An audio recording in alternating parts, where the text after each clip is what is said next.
So, William Holburne wanted to purchase these spoons. He has a mad passion for silver spoons in particular.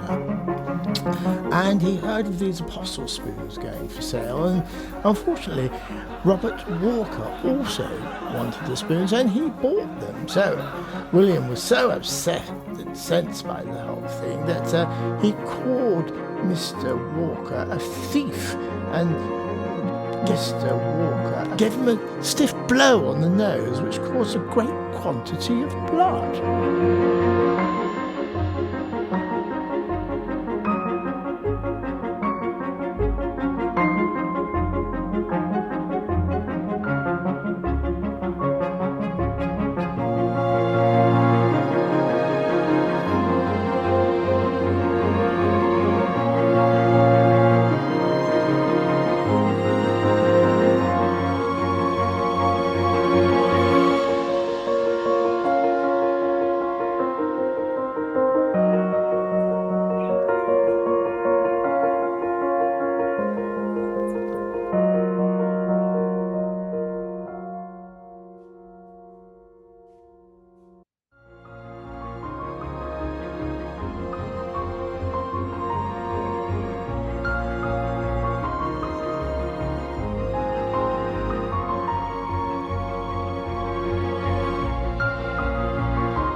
I am called Captain, sir, by all the coffeemen, drawers and groom porters in London, for I wear a red coat, a sword, and a hat beyond trousseau, a martial twist in my cravat, a fierce knot on my periwig, a cane upon my button, piquet in my head, and dice in my pockets.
The little dog loved to see such fun, and the dish ran away with a spoon.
Friday. From 8 to 9, shifted a patch for half an hour before I could determine it. Fixed it above my left eyebrow. From 9 to 12, drank my tea and dressed. From 12 till 2, at chapel, a great deal of good company. From 6 to 11, at Bassett, never set again upon the ace of diamonds. 8 till 10, drank 2 dishes of chocolate in bed, and fell asleep after.